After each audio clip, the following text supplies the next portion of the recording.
Welcome to the Life Is podcast, where creativity, culture, mindset, and intentional living come together through real conversation. I'm your host, Coy Brown. Each week, I sit down with entrepreneurs, artists, athletes, travelers, and visionaries who didn't stumble into a life they love, they built it. We go deep into how they think, how they reconstructed themselves, and what became possible on the other side. This is not just about what people have accomplished. It's about the internal work that made it sustainable. Because when you build from the inside out, life expands. Let's get into it. This week, I'm sitting down with someone who started a community garden in 2008 with a handful of volunteers and a nursing thesis, and turned it into one of the most quietly revolutionary food justice organizations in the country. Sara Stewart is the founder of Unity Gardens in South Bend, Indiana. What started as one garden near downtown has grown to 45 gardens and 20 urban orchards. In 2025, Unity Gardens served over 36,000 people with 500,000 pounds of food. No red tape, no eligibility requirements, no stigma. You just come and take what you need. She built a staff of 14 full-time employees, 15 paid internships, hundreds of classes a year in gardening and yoga and youth programs, and a partnership with a local reentry center that employs formerly incarcerated people and helps them rebuild their lives through meaningful work. She did all this because her nursing research showed her that the people most in need of healthy food were the people the system made it hardest for to access. So she built a different system, one rooted in dignity, abundance, and the simple belief that food should not have a barrier attached to it. Here's what that actually looked like from the inside. Hello and welcome back to the Life Is podcast. Welcome back to another episode hosted by myself, Coy Brown. And today we have another phenomenal guest, Sara Stewart, joining us today and sitting down today on the podcast to talk about her journey, what life really is. And to give a little introduction about Sara, Sara is the founder of Unity Gardens. She's a former public health nurse, community builder, and a food justice advocate, as well as a resident of South Bend, Indiana. And it's great to have you on, Sara, and have you join and share your story. So without further ado, I do want to welcome you and ask how you're feeling and how you're doing before we get going. Well, I'm excited to share. Lately, especially with the weather being so beautiful, this is the season at Unity Gardens that I prefer the most. July is always a pinnacle for us as we are full into the food starting to become really productive at Unity Gardens and our interns beginning to be expert. So it is kind of this rush of nature and expertise and growing other people's journey that I love. Yes, absolutely. Yeah, it's a good time. I always joke summer's my favorite time. So I'm not a big winter person, but to your point, you got everything kind of blooming, if you will, at the right time. Well, I appreciate that. And as we get going here too, Sara, for everyone just meeting you right on the podcast, can you kind of tell people who you are, what Unity Gardens is, and what brought you up to this specific moment in the work or your work? Absolutely. I'm Sara Stewart. I am the accidental founder of Unity Gardens. Right. I came upon this role as another role as a nursing professor at St. Mary's. At the time, back in 2006, I was doing my master's degree studying nursing education. And my thesis specifically was on the culture of socioeconomic class. So things in poverty, middle class, and wealth that change the way we take care of ourselves and our bodies. And because of that, I would take my nursing students from St. Mary's to places where people would get resources. Places around our area would include like Broadway Christian Parish, Our Lady of the Road, and Hope Ministries, just to name a few. Places where you can get meals 7 days a week, just no questions asked, which is a beautiful safety net and well coordinated. My nursing students would be doing health reviews and interviews and whatnot. And it was ironic because they would be teaching about wellness. Oh, you have high blood pressure and should watch your salt. Very simple things. And yet handing people the exact wrong foods to protect their health. Right. So I had a rather simple idea of starting a garden. That summer, because of course, being a master's student and teaching at St. Mary's, I had the summer off for the first time ever. And so in doing that garden where it was just free pick for anyone, that real simple idea, this community embraced it. The idea that we would have welcoming green space and everyone could access healthy food without stigma is what started Unity Gardens. We've certainly grown over the last 17 years. Yes. Yeah, absolutely. Man, I love it. So it's good, a good origin story to start from. And actually that's where I'm gonna lead to, speaking of your thesis. Through your nursing background that became really your life's work and kind of your mission. Um, Kind of speaking of that, Sarah, you obviously came through your work through public health nursing, specifically through the thesis research on how culture and socioeconomic status affect wellness Mhm. and access to healthcare. In that time, though, like what were you discovering in that research that maybe you couldn't stop thinking about or was always on your mind? And I still can't stop thinking about it, actually. There are, themes of invisibility for people who are very vulnerable, whether it's unsheltered or Hmm. different ethnicities, etc. And so, in making people invisible and looking beyond them, they become dehumanized. And one of the most Hmm. powerful experiences I ever had was in attending some of those free food areas. With some of the folks that were unsheltered, they literally were so kind as to guide me through the experience. So here I am in my suit with my research materials, and attending one of the places. Well, the first thing is we weren't allowed to take our belongings in with us. Okay. Um, Yeah. and for me, that was my computer and my research stuff, et cetera. And I'm like, well, what am I supposed to do with it? What if someone takes it? What if someone reads it? Exactly. Um, for other people, it was their clothing or all their belongings in the whole world or their social security card, et cetera. So that was the first big aha moment. Then as we were, waiting in line, we were, not seen.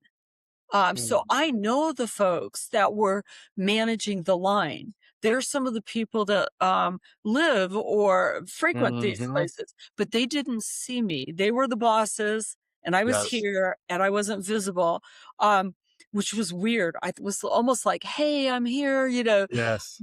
but I was trying to be in there. So then we went downstairs to get our meal when it was our turn. We first had to even flip where we were sitting, and I'm like, "Oh my Just gosh, I know people with PhDs that couldn't do this." wow. They didn't think that was funny, but anyway, um, Right. as we walked downstairs, I held the railing, and they're like, don't touch anything. You don't know, you know, Yeah. Like what's where on the there." And I'm like, "What?" And then as we went to get our food in line, I'm vegetarian, so I was gonna go, "Oh, no, thank Mhm. you, I don't need the meat." And they're like, "Oh, take everything." Because as Oh, long as you don't yeah. touch it, then you share it. It becomes a resource, in that culture. Um, Wow. as I looked at the people who worked there that knew me well, I had been teaching for a couple years. No one recognized me. I did Mm. not stand out, nothing. I felt invisibility in a different way. That started informing an emotional tie to welcoming environments. And no Yes. one's ever asked me this question before, Coy, um, but it is something I hold so dearly that I'm sure no one understands why. Yeah, Because yeah. that idea of invisibility is what informs the way we greet people here at Unity Gardens. Our people first focus. When someone comes shuffling in, especially if they look a little disheveled, which we Yeah. all do in the garden, um, you Yeah. know, uh, it's so important to immediately treat them like a guest, a very welcomed guest. Mhm. Yeah, absolutely, almost like family. You wanna Mhm, show, yeah, mhm. some respect and dignity to them as well. Oh no, family I ignore. Yeah, yeah. Personal family. Yeah, yeah. Um, I was actually gonna ask, that was my next question. I was gonna ask you, was there an abstract, situation or, I don't know, finding that suddenly from kinda your theoretical or maybe your theory of abstract findings into concrete personal experiences, and it sounds like this was one of those personal experiences that really kinda brought this to life, rather than just doing the research, like, this was you actually experiencing it. There's Yeah. there's another one, that is very fundamental in the culture of socioeconomic class.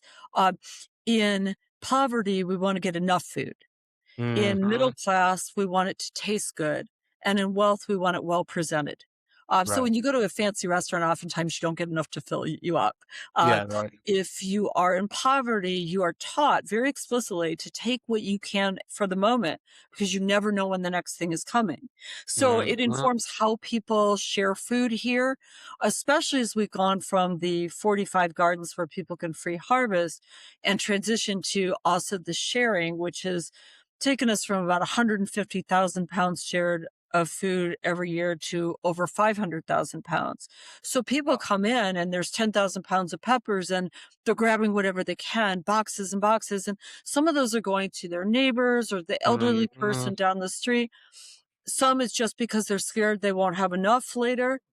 And some have now no longer done that. What we're seeing is fear dissipate as abundance increases, consistent Mm. abundance. So what we're doing that I think maybe some of our most important work is we are taking the scare out of scarcity. Yeah, yeah, it's a good way to put it. My mind goes like you're almost changing the physiology, emotional physiology of fear Sure. from those folks. Like you said, you're gradually on the scale, if you will, going from fear to abundance. Yeah, And and cortisol levels. We all know yeah, what stress hormones do to us and inflammation, et cetera. Um, what used to be like everyone hurrying up and getting stuff is now a more social event as we, share flyers and people talk amongst themselves and, oh no, after you. And it's just hmm, really just in the last even few months changed. awesome. That's good. That's really Mhm. good.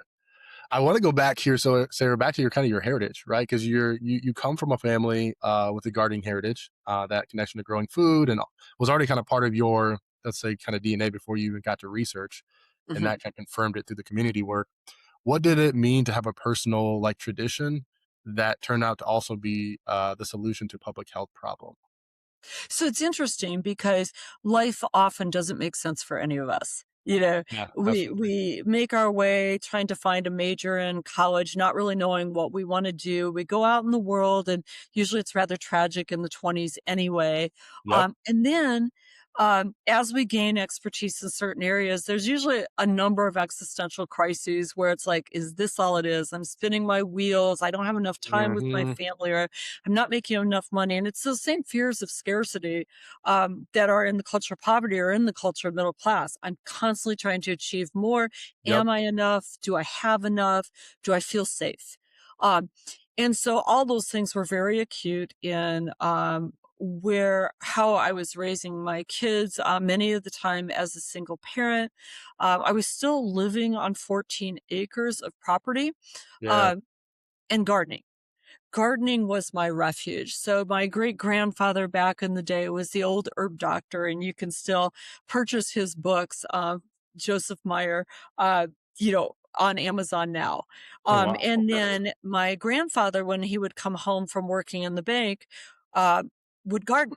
And then my mom, as a chemist, she just then every day, like to get away from kids and chemistry, would go and work in her garden. So it was just part of what we all do and the cousins and second cousins and Hmm. whatnot. So to take my nursing degree paid for by that family legacy and my master's degree, and then be able to turn that into health and wellness way back from what Pa, as we would call him, envisioned, it feels like it's meant to be. If it Yeah. weren't for, being a professor and enjoying teaching people about health and wellness and being a nurse and being committed to the health and wellness of communities and being a parent where you want to teach your kids it's not all about you, you want to do service and give back, or Yep. being Buddhist and the idea that we are all one. um, Everything in my life has kind of it makes sense now. It didn't make sense in my Yes. 20s or teens or 30s. But now in my 60s, it's like, yeah, this was meant to be. I was on this journey without knowing it, very serendipitous. I could not be more grateful every day. Yeah. I always think it's interesting too, right? I have all these guests on the show, including yourself here, Sarah. You just talked about it. Is like your life journey, your experiences. We may not see in our 20s and 30s because it's, right, you said life, chaos. You're trying to exceed in this capitalistic world.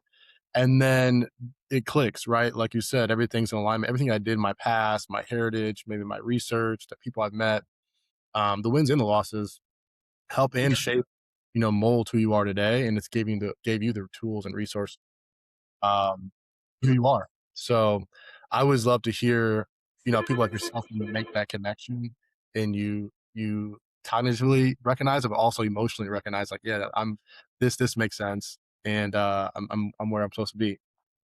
So just wanted to put that in there. Real quick, I want to tell you about something I created. because honestly, I needed it myself. For years, I could visualize the life I wanted. I could talk about it, write about it, even teach pieces of it. But living it, that was different. There was always this internal friction, like a part of me was trying to grow, and another part of me pulled me back into what felt familiar. And I realized I didn't have a motivation problem. I had a safety problem. My nervous system didn't know how to feel safe inside change. So I wrote the self-discovery blueprint, not as another productivity guide, but as a way to create internal conditions where growth doesn't feel like a threat.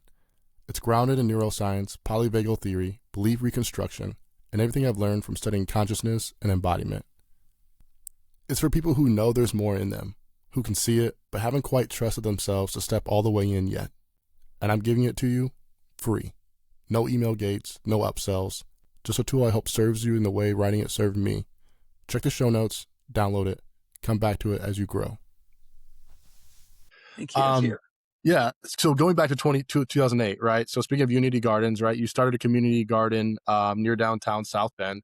Obviously, you didn't have a nonprofit status yet at that moment. So no land security, just a small group of people, some seed donations, and a vision, really, is what it sounded like. What did you know and what did you not know when you started? Right. That's more important. What did I not know? Yeah, This a naive idea of growing a garden that would provide free food for everyone came out of, one, my value system of inclusion, two, my love of gardening, three, my availability in summer. But also, as people look at what they can do in their life that makes a difference, it would be remiss if I didn't share that I also know I had some backup. You know what I mean? Yeah. Like, as I was progressing with this and becoming more one with the journey, it wasn't like I was going to starve. It wasn't like I was giving up health insurance. I wasn't giving up a job to do this. I had a seasonal moment. So in doing this, the positive feedback I got from others, and the love of the work is what spurred everything else on. I can't stress enough how important it is to connect with gratitude no matter what you're doing, because that seems to fuel itself. And then the idea that I was doing something I loved for the benefit of others, it was also good for me, was the perfect tsunami. Now, Yes. that could have been all it was. I had no vision, like zero vision. This is not my fault. But other people did. So the health department came by and they're like, "Oh, we love what you're doing here. How about if we do a lead test?" I'm like, "Oh, lead test, good idea." So they did. And then Youth Service Bureau, someone came by with a group of kids and they're like, "Hey, can the kids help in the garden?" I'm like, "Fantastic." Sure. I bought the seeds. What, $10? I had the gardening equipment, etc. So in winter of 2009, there were a number of things that happened that changed things, because otherwise I may or may not have done the garden. One is the city wanted the land. So that gave me an opportunity to get the land somewhere else. And they just let me garden on what's now known as the main Unity Garden site. It wasn't mine. They were just leasing it annually. Yeah. Secondly, Barnes and Thornburg, someone who liked what I was doing made a call and they offered to give an intern a project to make us a nonprofit. So that was just kind of an aside as well. They sent me a 1023 form and I filled it all out and sent it back. And they go, "Wait a minute, I'm supposed to fill it out. You're supposed to answer the questions." I didn't know. Someone gives me an assignment, I'm doing it. So then we became a 501c3 for no reason, kind of. But in 2009, the media got hold of it. We're out here at this big space and we had 12 Unity Gardens and people started jumping on board. Beacon Health jumped on board wanting us to do education. And it was, instead of me having this beautiful vision, and being this great leader, it was more like this winning freight train started taking off and everyone was interested in jumping on board. Maybe the way I shared the story in a positive spin made it more appealing. But for whatever reason, people felt the joy of the garden when they came out and would visit and share and just be in that space. Yeah, that's a good way to put it. You said a train, right? Like everyone's just kind of jumping on board. And it sounded like, my assumption, just thinking, right, hearing your stories, that people found impact, found real, you said joy, but I'm thinking like they found some type of slice of pie, if you will, of love, joy, giving back, some type of thing that resonated with them, and they wanted to say, "Hey, we want to support you." So we have this tsunami of support to really bring this to life. Mhm. Sometimes that happens that way. It's like you have people who believe in you more than you believe in yourself. I'm not saying that was the case, but they want to see this come to fruition, and they're willing Mhm. to, let you ride I at the think top.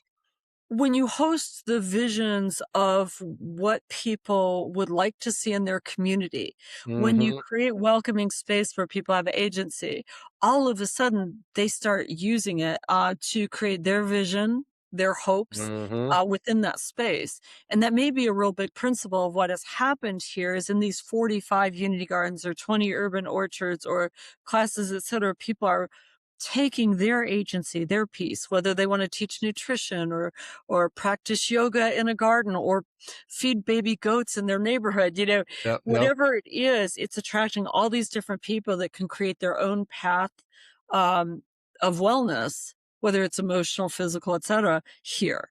yes, yeah, absolutely. Was there anything that and you may have already answered this a little bit, but maybe a side comment here was: is there one thing that you know now about starting Unity Gardens that you wish have had you had known then, and if so, would it have changed anything of how you approach things? It might be the opposite. Have you ever thought before, and I think most of us have, I'm sure glad I didn't see this coming. Yeah, yeah, yeah. Like I'd be terrified. So I don't think I ever envisioned the type of work, the amount of work, um, the trauma and stress associated with this. To this day, they call it pulling a Sarah. I don't think they know I know that term. Where I'll go out and I'll start like, oh, this needs to be done, or oh, could we do this? Because not because the garden doesn't look good, it looks better than it ever has. There's more food, it's Mhm, beautiful, more pathways, etc.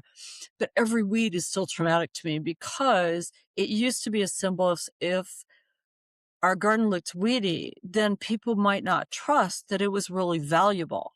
So mm, it's a serious issue for me. I wow, want everything like I've got all these little um things, these emotional responses, because 100 hours a week was not enough to get it all done. Mitch and I were out here all the time. I'd drag the kids out, etc. That's not the case anymore, but it still yeah, sometimes feels like it. It's kinda like yeah, when you don't have your laundry done and you're tired and, you're yep, like, yep, "Oh, my whole life's a disaster." It's not, but it sometimes feels that way, so I'm glad I didn't see that coming. I'm glad I was able to attach to the joy rather yeah, than be frightened of what the future meant. yeah. That's a good way to look at it too. Mm. And to your point, yeah, sometimes you don't want to see it coming on. Yeah, you want the here and now and to be able Yeah, to enjoy that. Gratitude isn't built in the future, it's built right now. yep, absolutely. So I want to move forward. Speaking of Unity Gardens, that's what I want to kind of tap into. And you kind of briefly touched on it with the 45 gardens, 20 orchards, and I think you said 36,000 people when we spoke offline. But just really the scale that you've built, right, from your honest inception till now, what that looked like. I want to go back, in 2025, right? Unity Gardens served over 36,000 people with 500, I think it's 500,000 pounds of food, which is ridiculous. That's wild. Right. Those are crazy, extraordinary numbers. But what I want to understand is maybe not the scale, but maybe it's model. So you have no eligibility requirements, no red tape, no mean testing. So anyone can kind of take what they need. What made you build it that way when most food access systems are built, the opposite way? Or differently, right. Yes. Um, Yes. that is the magic of Unity Gardens right there in a nutshell. We've transcended the usual charitable dance that divides those who give from those who receive. Um, Hmm. we all know what that looks like. Correct. I'm over here giving all you poor people food. And although I'm part of the solution and I'm being kind, etc., the message there is that you're different. You're less than. You're less smart, less rich, less able to provide for Hmm. your own needs or your children's needs. You're failing in one area or another. And if you were only more like me, you wouldn't be over there. That's Exactly. not a very welcoming place to be. And there's so many assaults in life in general for all of us. But especially when you suffer from resource basic need scarcity, it just perpetuates your negative self image. You don't have emotional energy to raise your kids in a different way than that. The crisis Yep. orientation of just juggling the balls here and now not only raise cortisol levels, but also decrease the ability to learn or to change or to reflect or to hope for a future. You're literally trying to make sure your kids aren't hungry and maybe working two jobs or maybe just doing the circuit of these Yeah. charitable Yep. things. It's the hamster wheel, Yeah. that we all are afraid to be on. So what if for $1 for a pack of seeds, we can grow a whole bunch of zucchini plants, and we all know what that would look like, um, and feed everyone, Yeah. for very little cost. But what if also, in addition to people having access to the kind of nutrient dense food, um, that they also were welcome, not like, oh, we don't want you to sleep on that bench outside overnight, Hmm. but instead, like, oh, welcome, to this beautiful, safe green space. And what if they got exercise because they were running through it, or it was a safe place to play? And then what if they were able to take whatever they wanted, not what they needed, without someone asking, do they deserve it? Have Like you that. worked hard Yeah. enough? Did you try to get 3 jobs? Are you from the right zip code? We spend millions of dollars to teach people how to eat healthy as if they're too stupid to know, Hmm. versus maybe can't afford the organic carrots, Yep. um, or the perishability that doesn't work in a once a month food safety system. So this is one space where we can all be together. The garden's a great equalizer because we all look a little disheveled and dirty in the garden. So I can't tell who had a shower today. I can't tell who's there for the food versus feeding the bunnies because we're all partaking. Yes. And when I host people who are clearly not in need, community leaders or people wanting to support in a different way, they always walk out with a piece of the free food too. They're Hmm. hesitant because the reaction or cultural norm in charitable work is to divide. But I Yep. explained to them, you are being part of the stigmatized nature of this garden Yep. just by being not taking something. If you take Absolutely. something and you're in heels and suit and everything else, it's safer then for the rest of us too. Yep. Yeah. I love that you don't see any lines, right? Obviously, that's my Mhm. question, but there's no distinguishing lines between them and me. It's like we're all in this together. Uh, Right. and we need that type of philosophy and belief and origin to move forward to actually overcome this. So that's important. I think to what you guys are doing is different. And I know we've talked earlier that it's a challenge mentally, I think, and conceptually for so many, just society. I think it's a hard hurdle to get over, but Mhm. you're going on it head on. Yeah. We have people that will say we should limit what people take. Right. Um, and what they're saying is, I'm scared there won't be enough. So when we Hmm. label that fear, the fear we all share, whether you're in wealth, middle class, or poverty, we all have fear of not belonging, not staying safe, not having enough, etc. So once we mention that, once we make that explicit, it reduces. Um, and we still get that pushback some, but we also have a whole myriad of invisible people that can't access our safety net of any sort. The 90-year-old lady whose relatives don't live in the area and she can't drive. Yep. Uh, so if you're taking for your neighbor or some people in a nursing home or a daycare that can't afford fresh veggies, you're taking a lot more than might look like what you can eat. But we're so tied into that, Dang. watching what other people consume. Um, that perpetuates a cycle of aspiring to more power and more money. It's a never ending cycle, as we can clearly see. So Yep. what if we redefine what success looks like? What if we redefine what working from abundance rather than scarcity? What would Yep. happen? Yeah. I love the curiosity. The what if. Why can't we go that way? Why can't we do this? Hmm? It's a different direction, a different way of life to live. So you lost your original land as you spoke earlier to the city development, and rather than ending the work, right, you found new land and expanded. Obviously, that kind of resilience in the face of losing the foundation you built is unusual. But what was maybe I guess maybe what was that season actually like? And what did it navigating it teach you about building something that cannot be taken away from you? It's funny because there were some moments throughout the whole journey that were like tipping points, where it's Yeah. like, maybe not. Yeah. uh, and for whatever reason, something would happen to maybe you go, okay, I'll try a little harder or I'll do a little more. Uh, Mhm. I can tell you those years like as if each one was different. 2009 was weird. Here I am on Christmas break for a whole 2 weeks because, schools get off for Yeah. so long again, first time ever. And the city, um, it was going through all this rigmarole about, um, letting me use the land and signing the contract and soil, health, and it's the west side of South Bend. I was a little nervous about that. I'm a Riley graduate, so Washington Mhm. territory. Yeah. And so, there was a lot of trepidation there, and most of all, it was 7 acres. I'm a Yeah. gardener. I'm not a farmer. There's no A lot. plow. There's no anything like that. But we were actually using Potawatomi conservatories to do seed starts. We Mm. had 12 gardens that were also like these different volunteer people in the community coming and helping with those. And so Yeah. we had this big day planned in late May for planting. Everyone was picking up their plants that weekend. We had it all planned out. They would all plant their garden. And I got the flu. Um, Mm. so I was gone the whole weekend.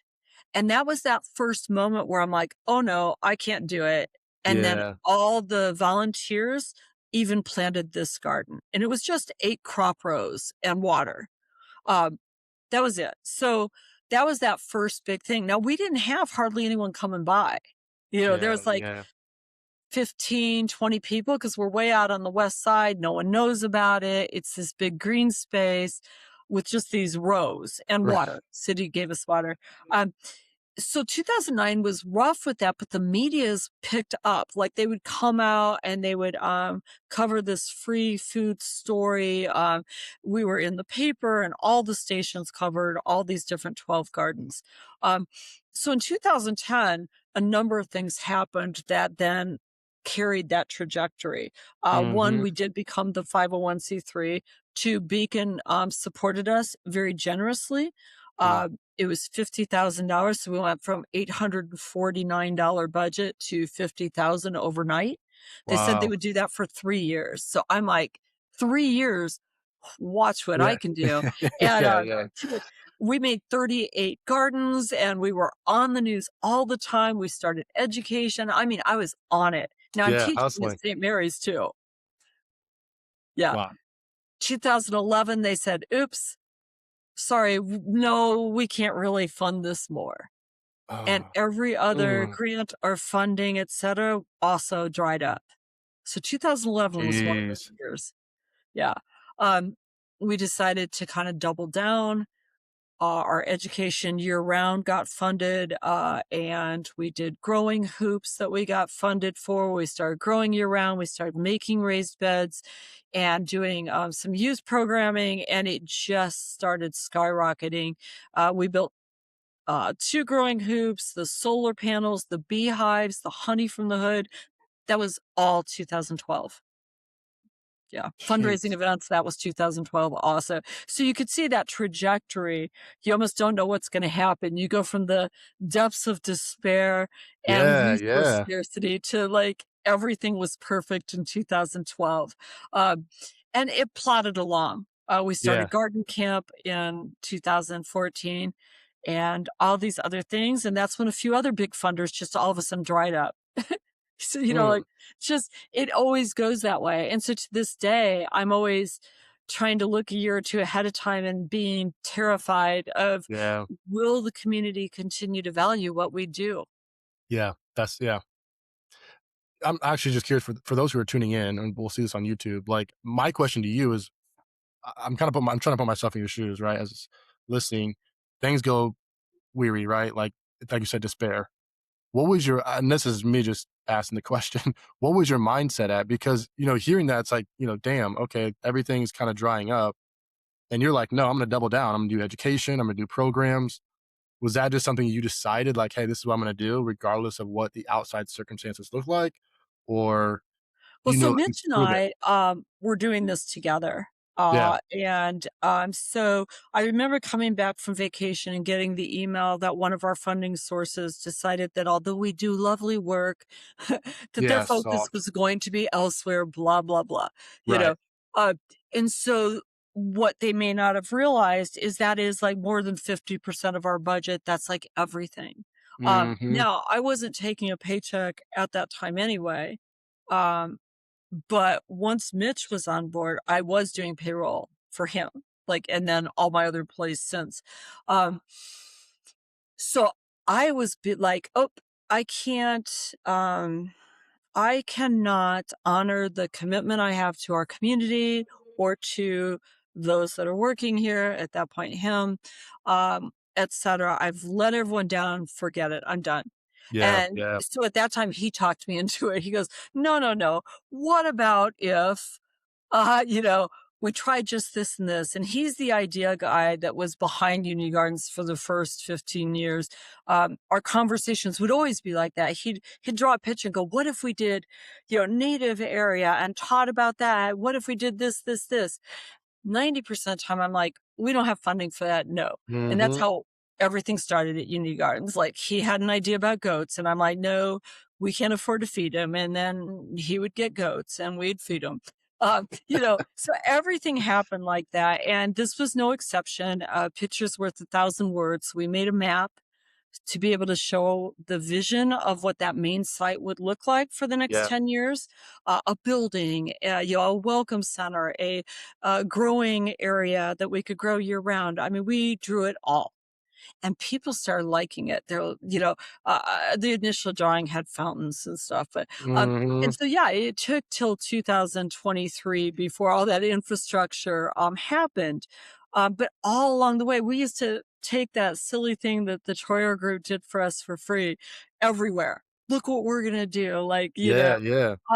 and I don't know why everyone believed in us. The farmers market came at the right time, and we had a revenue source, and different grants showed up at the right time, or mostly the community showed up at the right time with volunteering and donating, just annually. Yeah. $100 a year, $15 a year, $1,000 a year, all these people, just thousands of people that feel like we're valuable. Mm-hmm. Mm-hmm. Yeah. I was just curious. I appreciate the backstory because I'm curious. Like, for those who are listening, some of these will be entrepreneurs or people in this kind of a Oof. same field that, those are moments that are real that, people don't Mhm. talk about that. So I was The curious most myself. recent one was 2018, and 100% of my funding just dried up. Like, what? In Yeah. 2018, what?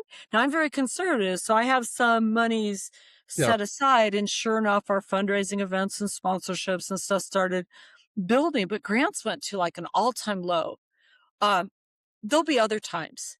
There'll Mm-hmm. be, there will be disappointments. They won't be on my watch, most likely. Uh, we have a team here, of people who are as committed as I am, as passionate about finding the value system that we all come together with to continue Unity Gardens, the joy of all our successes that are shared and the Yep. innovative and creative new things that they're doing is delightful. Yes. Yes. Speaking of, that's what I want to go to is kind of the organizations. So you've partnered with Cultivate, which is right down the street from you there, Clay Church and Great Harvest, um, Bread for Food Rescue and Distribution. So these are obviously all faith-based organizations and community businesses alongside nonprofits. How did you build those relationships, and what has partnering across those different types of organizations taught you about what community actually requires? It's interesting because it's all about relationships, both Mhm. within the garden and outside. So for that first 10 years or so, Yeah. um, the reason we worked so much was not because we were planting tomatoes year round, or even in the garden all the time. We went to every group, every meeting, food access and Yep. urban ag and, small farming and children's programs and et cetera, et cetera. Green drinks. We went to everything, the chefs. And we developed the relationships over time that perpetuate you being at the table. And I Yep. think that's a really important concept because, as you know, there are many people in our community who have never been invited to the table, and it's Mhm. significant. You know, how do we allocate resources in any community is we sit at a table and we share information. But if you're not at the table, you don't get the information, so you don't get to weigh in and you don't get to Yeah. create the resources in your priority areas. I mean, it's kind of like those community needs assessments for the hospitals. We're passing those out in a big way because not most, many of the people who come to the garden are not at other tables. Right. So we want to make sure that the relationships that we create help keep us informed. Now, Yep. we're not doing as well with that now.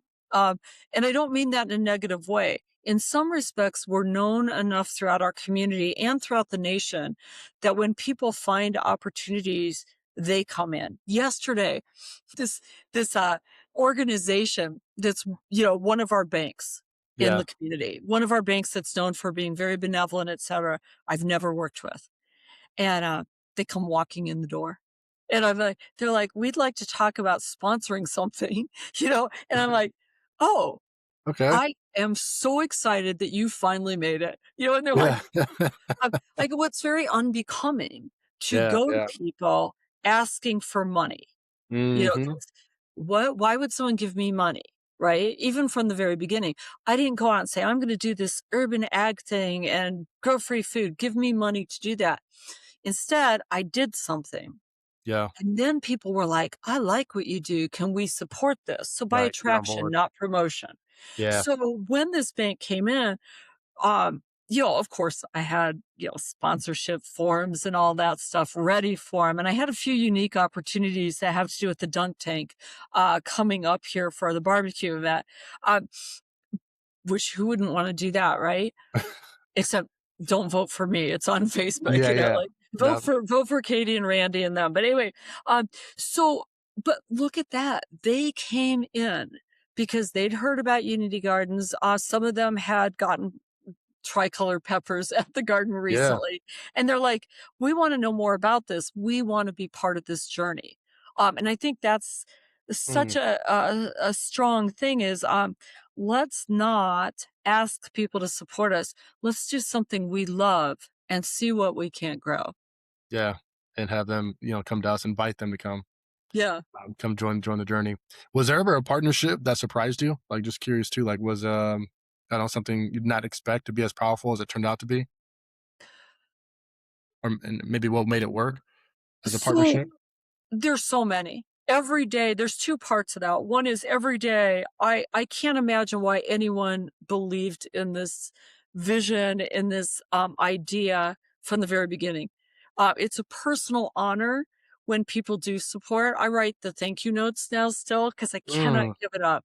And even though I type them, every single one is Yeah. different. It's personal. And every single gift and every single volunteer, it's personal. Someone has believed in our work um, enough to give their time, their money, their attention to I us. agree. Whether it's a family foundation, a grant, there's a person behind there that's like, "Hey, what Yeah. about this?" Um, there's one in particular I love to share, and it's been very acute on my mind recently. Westville Prison has a program through Holy Cross, Yes. Moreau College. And so the people who live in the prison are able to take colleges, a liberal arts degree, Mm. uh, right within those walls. And so one of the people we're associated with, we give them seats so that they can do their free garden there. Yeah, yeah. And so we consider it a unity garden. People don't walk in Westville Prison to harvest, but it's a sharing garden. One of our, Yeah, just like South extension. Bend Reentry, it's a sharing garden. They go out and then give that vegetables to different organizations. Um, and so Justice asked me if I wanted to go visit and talk with the guys. And I'm like, okay. Well, Sure, that's yeah. an experience, when you go through it's just like that invisibility one way back in the day, and it felt the same way, going through the different security with the guys. I Mhm. swear no one could tell I didn't look like all the other guys. It's just so funny. Um, I went in and Westville is very expansive. So you go through open space, you go through another security thing, you go through little hallways, and we get into a classroom. Now I have no clue where I am in the grand scheme of things at all. And the TV was broken. Yeah, I was supposed to be doing a Unity Garden presentation, and I was left alone because Justice had to go get a TV. So here Jeez. these guys are coming in. I'm alone in prison. So what do you do when someone comes in a room? You greet them, Yeah. right? Yeah. So I shook their hand, said, "Hi, I'm Sarah," and they would say their name. And people looked at me weird because I don't think that's prison culture. And then they would sit down, and they would sit down kind of Right. like that. Arms crossed. They're clearly distant. Um, Justice is nowhere to be found, and now I've got a room full of guys, and so there was no TV that they could find. So I go, well, why don't we sit in a circle, Mm, and then you guys can all see my screen. We can hunch in together, and I'll do like that. right. I just changed the entire dynamic of the room because I had a barrier before, a desk in between me and everyone else. So it's a symbol of I'm not like you Yeah. all. Yeah. So this circle changed all that. And as I started sharing the Unity Gardens, as I started sharing that they were part of this, that's where the free seats had been coming. They got so excited. Uh, the postures all changed. People kind of hunched forward to look Mhm. more. People started interjecting, and in the culture, especially of poverty, which is often aligned in prisons, when people interject, that's polite. That's engagement. That's Yeah. Yeah. in classrooms we don't do that, but in those situations we do. And then we all went running to the window because they wanted to show me the garden down like 2 stories down. And they were all making fun of the guy who put grass clippings all around his stuff. But then I'm like, no, whoever that is the smartest one in this room Uh, because yeah. it's going to keep water in the soil and give Yeah. nutrients. And they're like, oh, they're joking with them. Yeah. And then we went down and gardened, and all the guys were so excited. I was identifying the plants. They had wild strawberries they didn't even know about. We were tasting and enjoying, and they only had cups with holes in them to water their garden. So they'd have to run from the Mm. faucet to get it. They Yeah. sprouted seeds in their pocket overnight, like just to get a head start on the garden. It was so tough. And one of the guys, he goes, I love this. He goes, I will remember this day forever. He goes, and I'm going to donate. And I'm like, oh, that's so nice. And it matters more than to know I made a difference. Um, Yeah. Absolutely.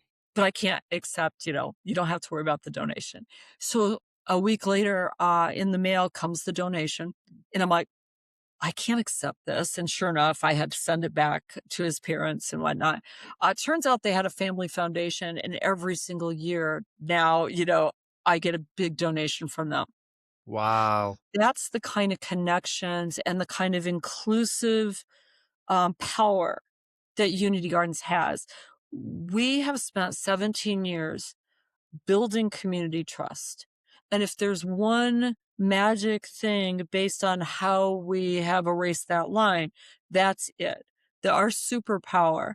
And so those partnerships with Clay Church and Cultivate and Great Harvest Bread and other pantries about how we can give so much food away Mhm.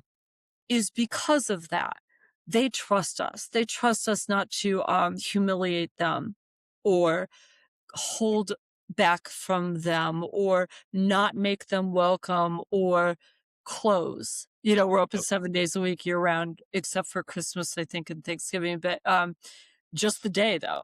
Um, I think that has been what the superpower is. Cultivate, they're experts in the logistics of getting food waste and avoiding having, food go in the trash. Yep. That is forklifts and trucks and refrigeration. That is what they do.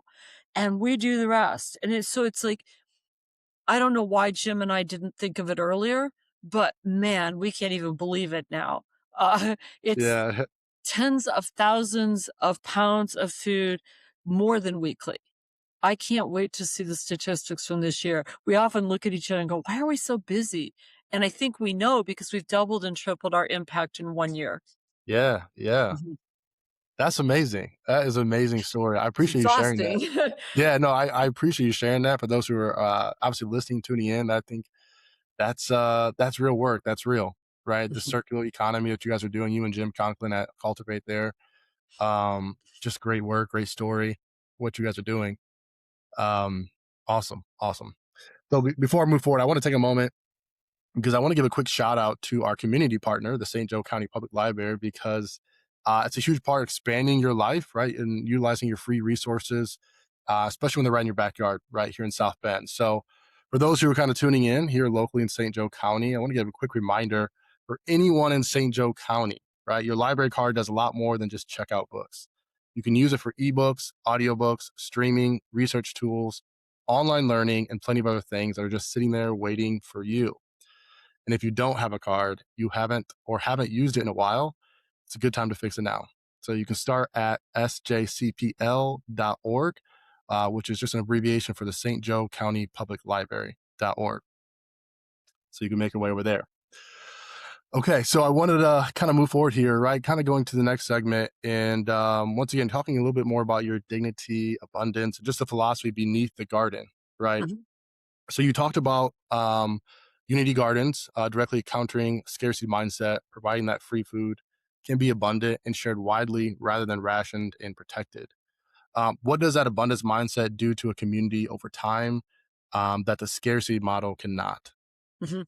Uh, in the scarcity model that we all live in, Mm-hmm. and it's economics 101, and I never took it, by the way.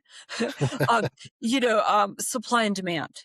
Yep. So when there is scarcity and demand is high, resource allocation becomes a little more fragile, and people with more resources are able to access things more exclusively. It does create a fear when it comes to basic needs, Yep. food, healthcare, housing, etc. But that is what we have been conditioned to accept. Correct. We have a world, and that's how it works. You study hard in school, or provide for your kids so they can have a better life, so it's a little bit easier for them to feed their kids, etc. We go to work every single day, even when our kids need us, or even when we don't feel well, because Mm-hmm. otherwise we may not make enough money or move ahead, etc. So we're constantly in our most typical middle class way achieving. We're living Yes. in the Yes. future. In poverty, we're just like juggling. We're not doing that. But still juggling to get enough. Even in wealth, we are trying to live off interest rather than principal and save so that our kids can continue to support these systems that work. And think about that. That's not rude or exclusionary. That's logical. Yeah. This system works for me. This system has allowed me to create wealth so that my kids can have an easier time. Of course, I'm going to try to make sure that's available for everyone. But what they Correct. don't realize is everyone doesn't have that same pathway. Yeah. So we're all doing the same thing. We have a whole earth full of plenty of food. And yet we can't get it to everyone. We're throwing away I more know. food than we need. Crazy. Right. So isn't food the best way to start if we want to live in a different way? Okay, we can't look to our national leaders to fix this for us, At but we all. can refuse to follow the same mantra. I'm vulnerable to it too. Like, oh, what if I don't have enough money for vacation? Or what if I don't have enough money to make sure my kids could get an advanced degree? Or what if, what if, what if? All those fears Mm-hmm. are very real in me as well. What if I can't afford to go out to eat? What if I can't, gas prices are going up? I mean, the fears are really in there. Yeah. And yet, every single day, I'm supposed to be the symbol of abundance. So I have these conversations all the time. If it can't start here, how do I expect all of you to believe it? What I've seen is with this abundance that all these other organizations are helping make sure are here. We're Mm-hmm. starting to live it. There's less fear here. There's very, very, very little diversity of thought here. Everyone is pretty unified. It's a bubble of joy, um, Mm-hmm. because we're all just sharing. And what at first feels like, uh-oh, is Mr. Pickle over there, harvesting all the cucumbers, is now like, oh, what are you going to do with those? I have a recipe. We're Yeah. creating the relationships and the ability to work as humans together. I love that Unity Gardens Mm, strengths are exactly what AI cannot replace. The Yes. human interaction, Connection. the Yeah. welcoming space in nature, and our ability to eat food. Yeah. And it's crazy because I think the concept of like you would think that's what every person would want. You want to be in community, you want to have connection, you want to be seen, right? Lowering that layer of being invincible. And then having this welcome community. Like we're all on the same Everyone page, right? does. And this is not, right, some utopia idea. This is like just basic needs, basic human characteristics that why wouldn't you, right? Why wouldn't you want that? I Um, love that. Why wouldn't we? yeah. I mean, and I speak to so many groups coming in and volunteering. Every single week. Tuesday, I had South Bend Reentry, so people Hmm. who are incarcerated. I had Notre Dame Alumni Family Camp, so people of all ages and families coming. Adams High School has a Teen Works program. Yep. And then we had pre-college students from all over the globe all at once. And so I was speaking to this group of 65 people or so about these principles that that we think are unique to ourselves. But you are absolutely right. As a Universal. global value system, we all want those same things. Now, the question is, why don't we just do it then? And here in South Bend, Indiana, um, and a little ripple effect now as we have smaller Unity Gardens like reaching out, LaPorte, North Liberty, Walkerton, etc. Why not? Why Hmm. don't we author our own way we want to live? Yeah. Yeah. I mean, we could dive into another topic, just dive into that on a different day because I have a lot more to say on that. But we'll keep moving forward here respectfully. Speaking of, you describe Unity Gardens, right, as a third space, a place where people come from completely different backgrounds, of course, and come together around something as a universal food, as we just kind of talked about. In a moment of significant, social polarization, you are creating a physical environment where polarization gets suspended for a few hours, right, while you're on the garden. What have you observed in people when they are in that space together? Um, the cross-cultural connections that are made here, create jobs and opportunities and conversations and different recipes and Mhm. global understanding in so many different ways. It's interesting to watch, as someone who is a child from Beacon Heights runs through a meeting. I was meeting with the Empower group that Yeah. does child advocacy and whatnot, and they're delightful people. And we're having a meeting outside, and the kids are running right through us to go get something else. And they're like, oh my gosh, I love how the kids have taken ownership here. It's not my Mhm. space. It's everyone Yep. else's space. And that's our little sprouts that we have tried to highlight that. But it's the same thing with the person who's unsheltered, that come here and, uh, charge their phone up, or the Mhm. person who comes to get food in our sharing fridges, and their kids are with them, so they spend the day at the uh, Yeah. sharing like the kids area, the living room as we call it, that we have here, or on Tuesdays when we serve lunch. Um, Someone who has just come in to visit, I'm like, "Oh, do you want a piece of pizza?" And they're like, "What?" You know, there there's there's 0 people that don't like it. People Yeah. who hire, folks, people who run companies, they're like, "Well, how do you get such good people?" I'm like, Right, "Because you right. include everyone at the table." Mm. Yeah, absolutely. Once again, not seeing any barriers, any inefficiencies to block you away. We Yep. want to invite you there. My next question here for you, Sarah, is, and we've kind of dabbled around this question a little bit prior, but you said that the most donations models work actually separates, right, the giver and the receiver in a way that reinforces the hierarchy that you're trying to dissolve. How did you design Unity Gardens to avoid that? And what does it look like in practice when it works the way you intended it to? So when you think about that first garden in 2008 over on Hmm. Franklin, Garst, and Broadway Street, Yeah. what, 2 blocks south of the jail. Um, it's an area that, before it was all bulldozed down, that had, neighbors who were living, at the poverty line. There were, Yes. the resources for people who are unsheltered were all kind of concentrated in that area. There's also business people who travel throughout, etcetera. Um, Ivy Tech, kind of close to there, etcetera. So it by accident happened to be in a place where all sorts of people might be or find Yes. themselves. And because it was just south of downtown and, we have the thoroughfare there, people traveling.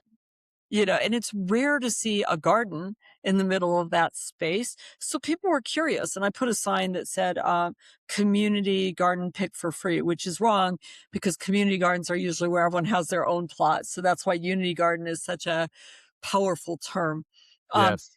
and when people came by, I made that explicit. And I had to talk about the welcoming space because people didn't like it. I had pushback. We had other garden groups that started up in consequence, where it was very community garden. You pay $20, you get your little plot, you don't Mm, mess with other people's gardens, etc. There was a lot of that. There was a sign on one of the gardens that said, it's crazy. no free lunch garden. Here in South Bend, Wow. to highlight, don't pick in our garden. This is not a unity garden. You have to earn this. There were groups that It's crazy. made you work a certain number of hours and then you get a certain percentage of the produce and then the rest would go to like a shelter or something. When we make that divided line, and remember, my thesis was on these cultural aspects. It Right. is everything to me to be able to make those barriers a little more permeable. But what is the motivation behind going to Yeah. work every day, Yeah. right? That's so I don't get poor, right? And if I in wealth, why is the culture insular? Because the Right. connections are so important so that I still have a voice. Hmm. It's not because I don't want to be seen. I'm a target though if anyone sees me because they know I'm wealthy. So why are these divisions here? They make us feel safer. If I think that the people in poverty, it's not their fault or they're not othered, Hmm. then that makes me vulnerable to poverty too. Not like something I can catch, but if the systems are Yeah. such that that might happen, that doesn't make me feel very safe. Right. Am I one stroke or one non-payment away from that? And we're all terrified of that.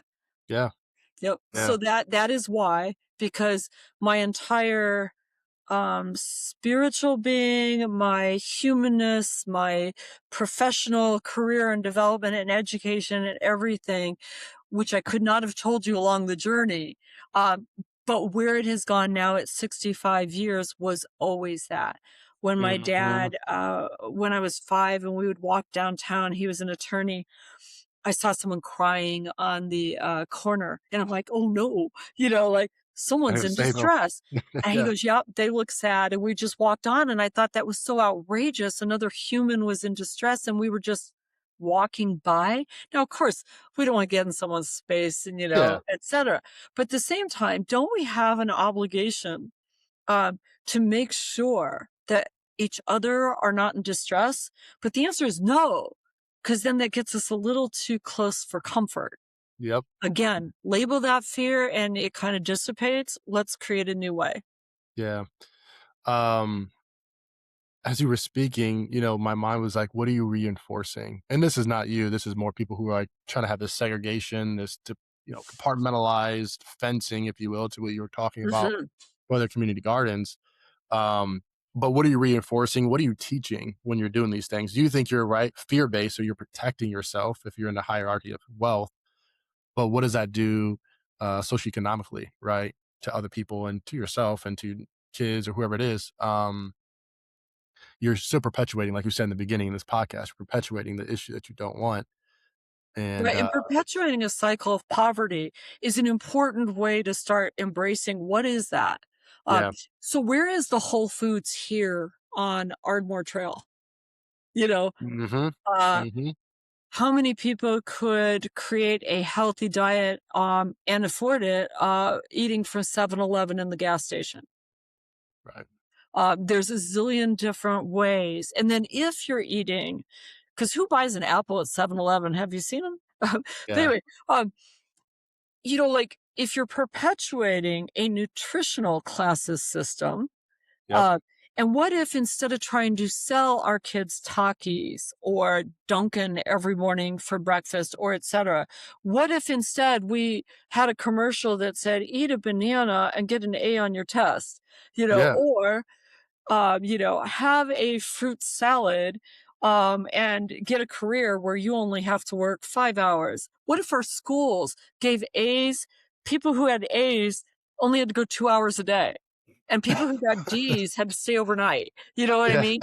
There's yeah, some real consequence, in yeah, terms yeah, of commitment to creating a new way. We artificially incentivize things and make things look cool. yeah, No one wants my fruit salad necessarily. Uh, but when I go do a tasting tour and we start eating leaves in the garden, everyone loves it. They still bring their Takis or marshmallows or whatever, but then they can't sit still. And we wonder why after generations of eating bad diets. yeah. You hit a lot of themes in what you just said, but one of them was messaging, right? Incentivizing, but a lot of the message is what's being promoted. Once again, that's another topic for a different day, but yeah, that's all important. Where are we driving the message? What's the motivation behind the message? Who benefits from the message, right? So, yeah, I think if you change that perspective, that paradigm of thinking around food, and that there's no scarcity of food, which I think we're all aware of, um, then there's going to be some real change, or at least maybe a shift in what's possible in that Mhm, department. mhm, Yeah. mhm. Real quick, if you've been looking for a place to connect, give back, or simply find fresh, free food grown with love, Unity Gardens is here for you. Whether you want to learn, volunteer, share a meal, or harvest 500,000 pounds of free produce across 45 neighborhood gardens, there are no forms, no barriers. Stop by a garden near you or visit theunitygardens.org to get involved today. Speaking of reentry, right? You spoke of that earlier, kind of inclusion and building this workforce kind of from the margins. Um, you partner with local reentry centers, right? Employ formerly incarcerated individuals in meaningful roles there at Unity Gardens, including the building the off-grid biodome. Is it a biodome or the geodome? Geodome. Geodome, yeah, geodome. And obviously, it's not like a symbolic gesture, but that's actually skilled work that produces actual real infrastructure, especially on your land. What made you decide that reintegration was part of the Unity Gardens mission? So it wasn't. And in ways, we call it now Growing Futures, which Yeah, encompasses, ironically, our Little Sprouts program, our, youth programs, um, and our work with, Reentry Center in South Bend. yes, So Westville had the garden, and that experience was very pivotal to me. I can't remember if I went out there 2018 or so. Like that was the first and only time I've been out there. And they still have the garden. And now those yes. same people that were in there, some of those people are like our employees and stuff. So it's really come full Yes. circle. So what happened was South Bend Reentry, back when it was a juvenile center here, had a garden. We'd go in and Yes. do classes, and they had their garden, and it was separate, but yet it was a unity garden. And I was always Right. very proud of that because the kids got to be in nature and do stuff in the garden. When it transitioned to the reentry center, a lot of people don't understand what reentry is. Uh, South Bend Reentry Center, part of the Indiana Department of Corrections, is the only reentry center in the entire state. So if you live in Wow. Evansville and you're incarcerated, and you're one of 35,000 men incarcerated at any given Mhm. time through the state. And if your record is really good, and if your crime is appropriate for getting out eventually, in those last 3 years of your time, if you apply and if you are voted in, et cetera, you might have the opportunity to come up here and be one of the 185 guys that gets to be in reentry. So out of Mm, all the whole state, South Bend, the only one. So here wow. are these guys that That's are extremely motivated. They have spent a decade or two doing the right stuff in horrible circumstances because people are teasing and, getting in your mhm. face and you can't fight back and you've got to follow the rules and people jerk you around just on purpose because you're the nice guy or whatever. Yep. These guys have done stuff that, like I don't have that resilience, I don't think, or that emotional control. And here they are. So they've been down for maybe 20 years. Yeah. And for the first 30 days, it's just weird to be in this new place where you're not watching your back all the time. And then after 30 days, you're allowed to volunteer in the community.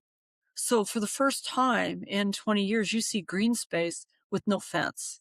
Yeah, Uh, no freaking order. Many times, my team has said that they found the one volunteer just out in our green space, out in our native wildflower area where no one could see you, with tears, because it's just so powerful and weird and unbelievable.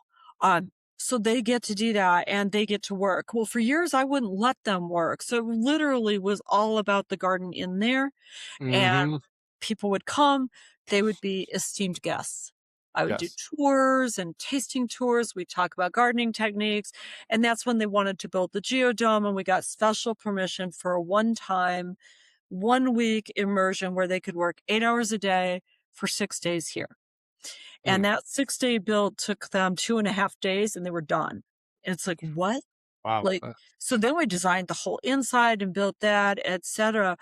Real game changer. The people who were the supervisors from Colorado, they didn't understand the circumstances. They tried to hire them, and it was funny. But the people that had spent that time, they saw harvesters coming in and out, being greeted with respect, and all of Yeah. that.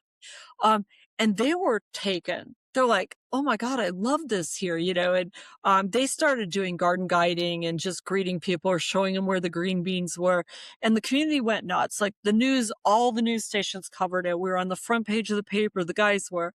And so Yeah. out of that, we decided to hire 2 of them, as full-time employees because they can work and save money while they're still incarcerated. We just have to go pick them up and drop them off every day. Right. Um, put them on regular payroll, all of that. They have a bank account through the reentry center. And during the day, they're just our employees. So from that, we decided that there was Cool. something way more important than, the geodome or just some labor. That this was creating futures for people that had done their time and done everything right and walked side by side with us through volunteering, that we could maybe make a pathway.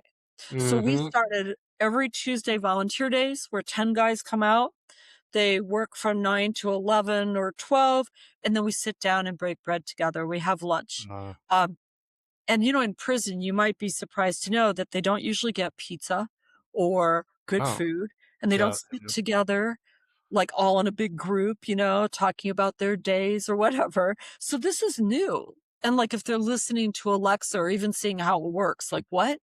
Yeah. Yeah. So there's all these weird things that are happening to them. And some of the guys can't take it. They'll go sit in the corner, you know. And Mm, then I have the people who are doing transportation or the warden or different people sit with us sometimes and they become people too. And we start calling each other by first names instead of the prison names. And we yeah. just, in a zillion different ways. Like I'll go, "Oh, do you want to see a picture of, like my pig?" If someone lives on a farm and they'll be like, "You got a pig?" And, my cell phone is like there and we're sharing it and they'll see me like swipe and do weird stuff. And it's all these little subtle things, talking to a female or, not being Mhm. othered that change the culture and get them ready in ways that Yeah. give them a little more, just a little more humanness. And then we have 2 interns every year, paid interns, just like our summer college interns. We hire about 15 every single year. Yep. 2 of them are from reentry. So those people then, depending on if there's a position, might stay. And do you know Mm, now, between 1/3 and 1/2 of our full-time year-round staff have been through that journey. wow. Yeah, it One is. third. You cannot get more industrious, grateful, passionate people who get it. What's important, not power and money, but just purpose. Hmm. Yeah, and I love that you shared that because I think you're stripping away everything. I feel like you're stripping away all the stigmas when you break bread and you have those moments together. Um, in a nutshell, right? We've been talking about it, but you make them feel human, that they're And seen and people heard. will rise up to what we expect. So Yes. if we're like hands off and expecting someone to be this, Hmm. especially with our little sprouts and kids, they will, you Yeah. know. But Yeah. if we expect them to be heroes in the garden or show an adult around or be kind to their other little sprout friend, they'll start stepping up.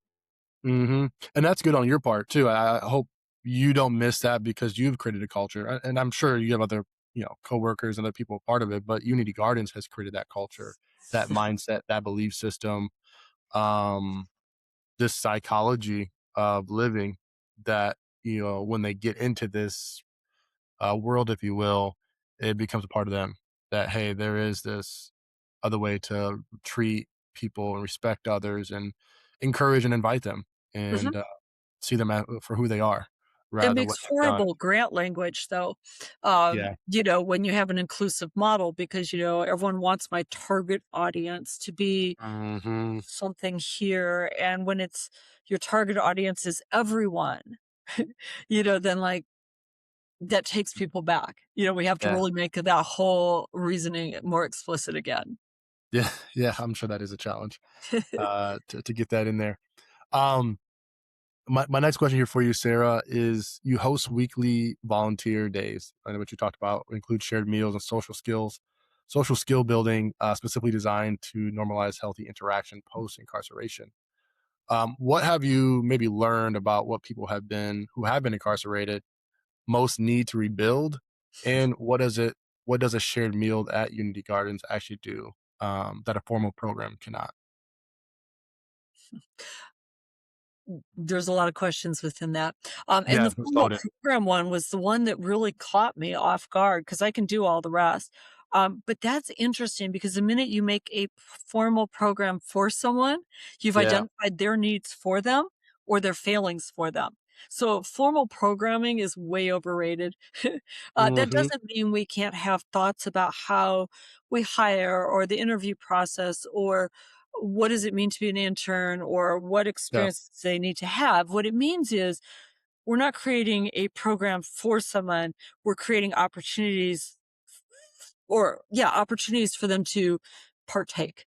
Yeah. Uh, Yep. and then each person has different areas in that. I have been so fortunate to be aware of the incarceration journey in many aspects and the return from incarceration and know those cliffs, as I call them. And I just was having this conversation with 4 or 5 of the men that, again, they're still incarcerated. They go back and they are still in prison, even if it's Hmm. a gentler thing. Um, and it's interesting because you think once you get to reentry, you know, "Oh, good. Yeah. Everything's good." Yeah. But no, that first day on reentry is weird because people can be behind you and you can't watch your back the same way, and the culture's different, and you're supposed to be stepping up and saying good morning and doing the right thing, and, no one's gonna stop you if you don't quite do the right thing and just are quiet, and so having agency to step up is new and scary. Hmm. And you can walk out. Like, certainly someone might see you, but they might not because Yeah. it's not all caged down, there's open doors and stuff. So everything's a little different and off-putting because that uncertainty is scary. So there's that 30 days of just getting used to that and having other people in that same circumstance tell you, show you those ropes. Uh, Hmm. so then the next one is where you get out and you're volunteering and you're out. Like, you're like, Yeah. "What?" It Yeah. feels too big, too open, too much Yeah. sometimes. But then you think, "Oh, I got it made, I'm almost out." Mm-mm. Yeah. Prices have gone up. There's alcohol and drugs everywhere. And if you suffer from substance use, the Yeah. disease of ism, um, then the only thing between you and that drink is you. all of a sudden. So a lot of Mhm. people who can maintain sobriety in incarceration are going to have a lot more trouble once they're the only Yeah, uh, free barrier. range. Yeah, Right. But then there's also if you don't the expulsion from incarceration is usually kick you to the curb with what, $20 and you're gone. yeah, What? What are you yeah, supposed to do? So even from reentry, where are you supposed to live? How do you get a driver's license? Where's that money coming from? How do you get a job? Hopefully you've got that part. yep, Uh, and in South Bend, what's happening is because we have South Bend reentry, a lot of the folks know better than to go back to their community where they were doing whatever it was you got them and in trouble. circumstances that could fall into a similar pattern. So a lot of folks stay. And because of that, we're creating a community that has a little more gentler landing zone and some safety measures, Mhm. even if it's one of our employees who says, "Hey, I know how that day feels. When you get out, you're sitting in your house, apartment, whatever, and there's four walls and nothing, no TV, no phone, no noise, no other people, nothing. That's weird, you know, and off. Yeah, But if you can call a friend or you can walk down to Unity Gardens and find someone that's been there, it's a little bit better. You don't have to just go to a bar or, do whatever feels normal. yeah, Yeah. yeah, that's a huge part, you're right. I think that's a missing link, Yeah. for a lot of people is they're used to the chaos, and I say chaos, that could just be door slamming, people, different things in prison. Noise. Yeah, Yeah. noise, just noise. So when you get out, it's quiet, you're alone, there's no cuffs metaphorically on you, you can do anything, and it's like, "Okay, what do I do with this time that's so quiet. I don't know. I got to do something, right? So your agitation, this chemically emotional bond of I have to do something. So yeah, I think creating that safe space, that softer landing as people leave and kind of reentry is doing a lot of heavy lifting on your part. Oh, not Um, just mine too. Reigns of Life and Goodwill and uh, mhm, Granger Community Church. And yeah, I mean, by the time people get out, they've had the opportunity to be at a number of places. And then we have local people that do hire.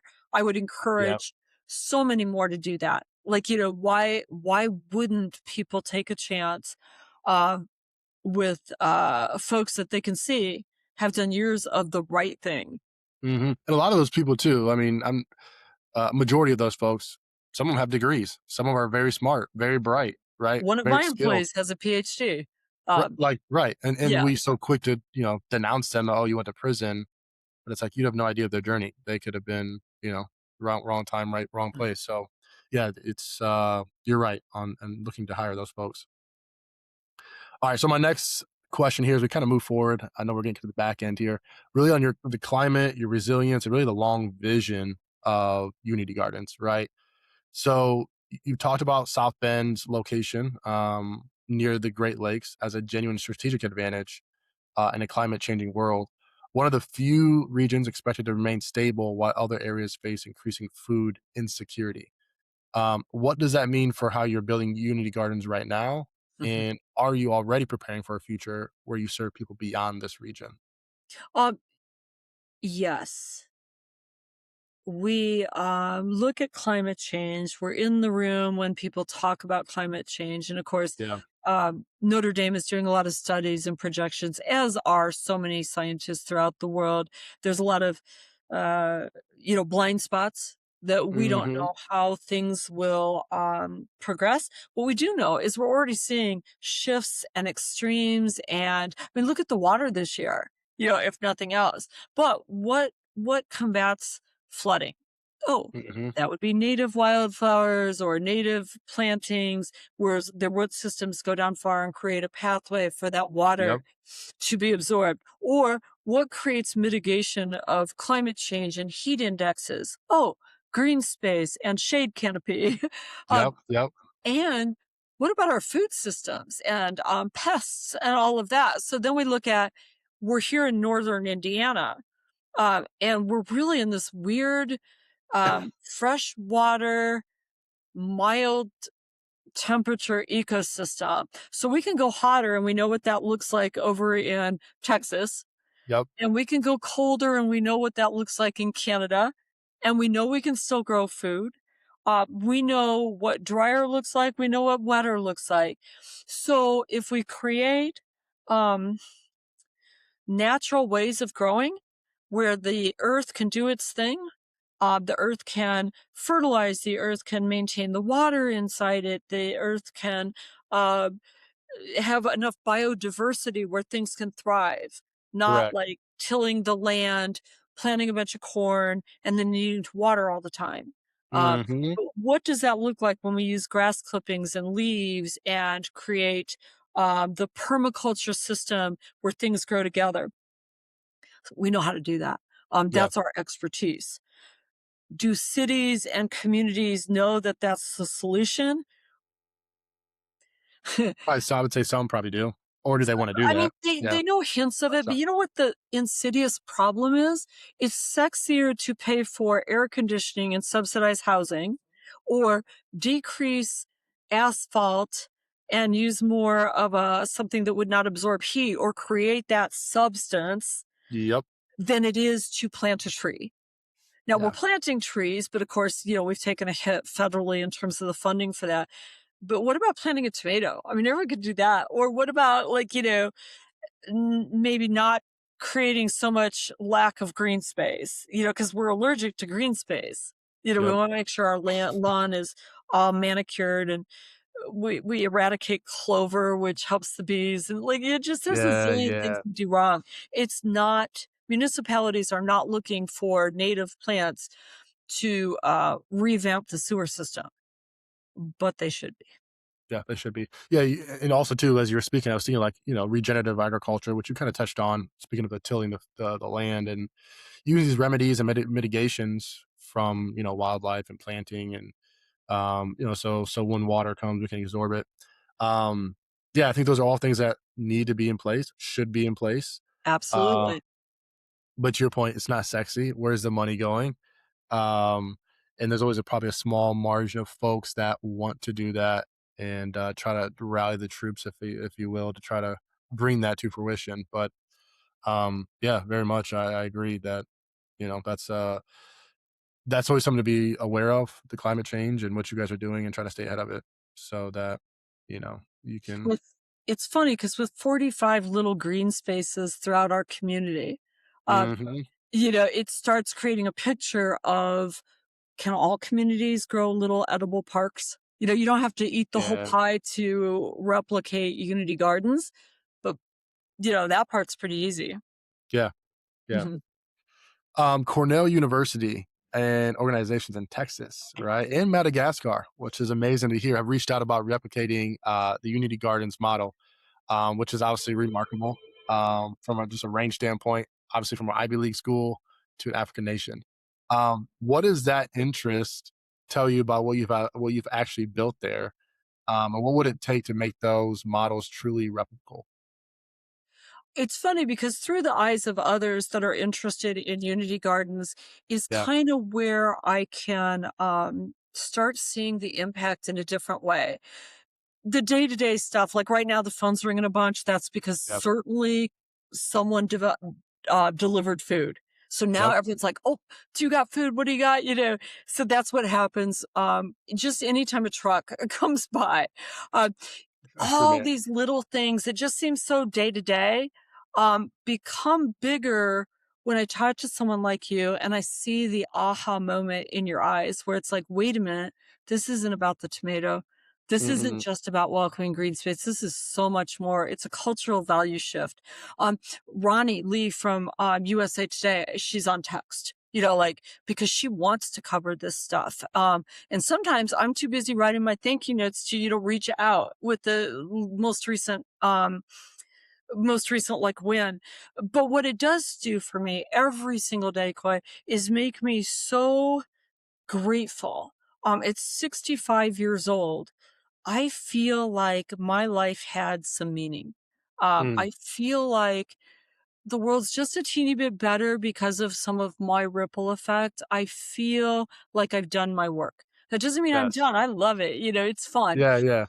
But I certainly also need to step aside enough not to be too big in the room. with Correct. this team and future generations. The This gratitude, this ability to feel self-actualized is something that actually combats what most people would think of as their own survival mode. I'm at peace almost no matter what um, happens. I have done what I have set out to do in a way that I feel like is complete. I still have occasional good ideas or whatnot. Um, Yeah, and of they still course. want me to loiter around here, Yeah, but this is good.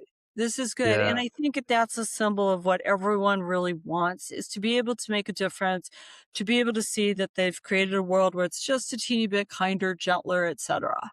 Mhm. Yeah, yeah, absolutely. Couple more questions for you here, Sarah, too, before we wrap up. But one, just speaking on, the replicable, model that you guys are doing, is there maybe one thing you think when you think about that, um, is there maybe one thing that people miss who wanna replicate it or most commonly, underestimate when they wanna take this model and take it somewhere else? Do you think there's something they miss in that?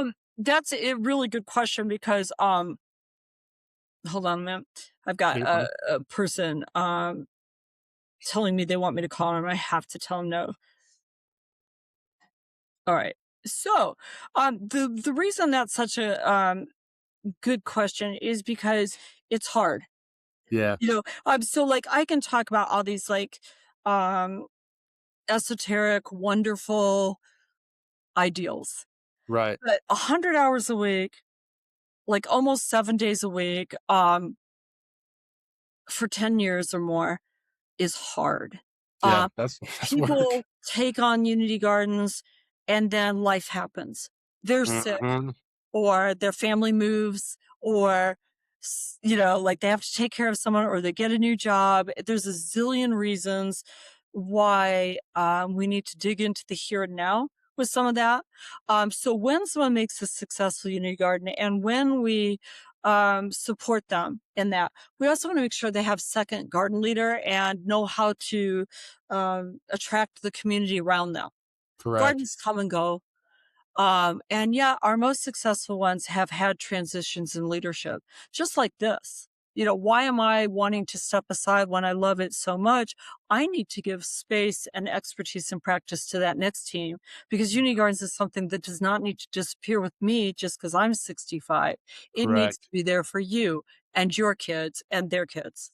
Yep. Yeah. You want to sustain it. You want that next generation to keep it going. Hmm. And you to what you said earlier, kind of summarizing, you put your mark into it. You got it to a certain place, a certain uh, stratosphere, if you will, and now you want to kind of pass the torch. You want to make sure that hey, it's still living and breathing forward. One thing before we continue, Sara Stewart proved that Unity Gardens is far more than a local community garden. It is a high impact, 45 site food security network and a workforce engine. From employing formerly incarcerated individuals in skilled construction to pioneering Great Lakes climate resilience, Sara is building real infrastructure that nourishes 36,000 people annually. If your company wants to drive measurable, dignified social impact, partner with her. Connect directly with Sara and explore corporate partnerships at theunitygardens.org. All right. So as we come to the close here, Sarah, kind of recapping, right? You started a nursing thesis in a handful Hmm. of seats in 2008, which I'm sure seems like yesterday. 16 years later, you have 45 gardens, 20 urban orchards, and 14 time employees, 36,000 people served, 500 pounds of food distributed, a reentry program that changes lives, and organizations from like Cornell and to Madagascar asking how to do what you did. Now, when you look at all of that, which that was a mouthful, right? That's Yeah, amazing. yeah, It's yeah. you're surprised you're even laughing about it. But when you look at that whole journey, that whole arc, what do you know now about what Mhm. is possible when a community decides to take care of itself?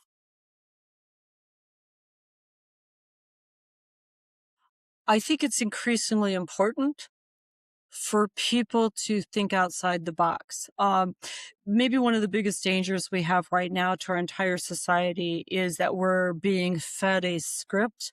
Mhm. So much with social media and regular media and third party conversation that we're failing to connect as humans. And when we connect as humans, we start developing the relationships, and with relationships, there's power. to create our own reality. It can be as simple as who you choose to hang out with as a friend group, Yep. or where you choose to be, or what career you choose. But those are things that are not dictated by social media, and we need to refuse to allow people to write our script. So I think that's the takeaway there, is that everyone can do a little something as long as they're enjoying it, because you're going to need the energy. Everything's going to try to thwart you. All of that is Yeah. tough. Good. Okay. Well, hey, I said I appreciate the answer. That's a good one. And to your point, it does take energy. You gotta find some connection to it, Mhm. to what you're doing. So for someone who's listening right now, who sees a gap in their community, just like how you did, something that is not being addressed, something that they knew or know could be different if someone just started. What do you maybe say to that person that's kind Mhm. of maybe in that position? I think there's a couple things. One is, like, best practices are, if you find a community need, investigate who might be meeting that. Don't like Mm, reinvent the wheel necessarily. correct. Combine with people that are already doing some of that good work. Um, so many people start a thing, and then these other people are doing that thing, and then all of a Hmm. sudden you've got people fragmented. So the first thing is, when you find a passion, whether it's nature or food or reading to children or whatever it is, find those people where that's happening. The Mm, library, or the schools, or what the parks. There's places that you can find your people, so to speak. And then if there is an unmet need, you're going to start learning a lot more about it.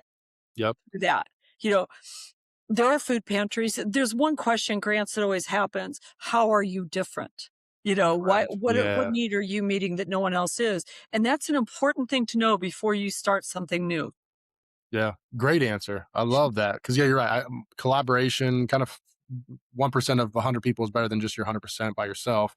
So Mhm. find other folks that are doing what you're doing or similar, and yeah, what distinguishes you from somebody else? Why are you different? Right. What That's is the that million dollar magic yeah, that's bullet, the million right? dollar question with anything. And if you can decide and figure that out, that's going to be the starting point. Mhm. All right. So last question here. Well, second to last question here for you. Where can people find you, or maybe people find Unity Gardens? Mhm. Volunteer, donate, or get involved. Absolutely. We have a website, www.theunitygardens.org. So that's THE Unity Gardens, plural.org. Our phone number, 574-222-2266. Isn't that great? Like, Yes. um, and then where our main office here is in South Bend, Indiana, at 3701 Prast Boulevard, Prast Boulevard, right over here across from the old Bendix plant, next door to Success Academy or the LaSalle Branch Library on Ardmore and Press. Certainly the phone number and the website have the address as well. The 45 other satellite gardens, you won't be able to unsee that now that you've heard. Hmm. So yeah, definitely reach out. We host volunteers on a walk-in basis every single day. Awesome. I love that. I love that. As always, I'll plug that into the show notes. So everything you just shared, we'll make sure people have it. They can go to your website, call you, see your address, and get plugged in. So I'm sure there'll be people that once they hear this episode, they'll want to get involved. They want to get in touch with you, and they are doing great work there. Unity Gardens. All right. So my famous last question for you, right? This is always the famous question of the podcast. We're on the podcast. It's called the Life Is podcast, of course. And I always ask people, and I'm going to ask you as well, Sarah, if I said life is blank, right? And I give you kind of the opportunity to kind of fill in that last phrase or word you want to use, what would you fill in on the back end? Life is for sharing. Mm, yes. Yes. Yes. Yes. I love that. Short and simple, but it's true. It is. Life is very much a place to share, and I think learning to do more of that opens a lot more um, doors for emotions and connection and humanity, and it's nothing but a positive benefit and beneficiary to humanity. So I love the answer. I love the time that we had, and I really appreciate. Thank you because you said your phone was blowing up, your cell phone was going off. I know you're busy. We had to reschedule.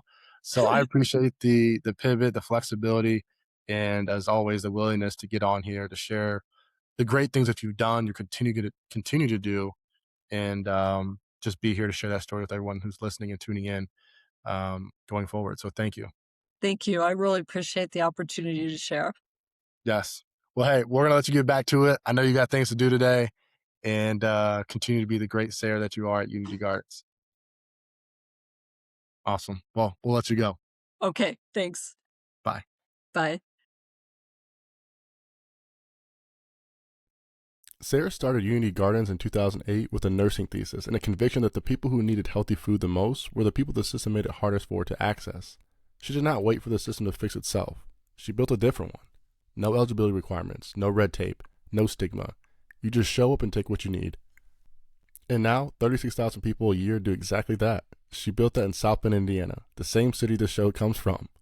And what I keep coming back to is not the 500,000 pounds of food or the 45 gardens or the Cornell University inquiries or the interest from Madagascar. What I keep coming back to is the philosophy underneath all of it.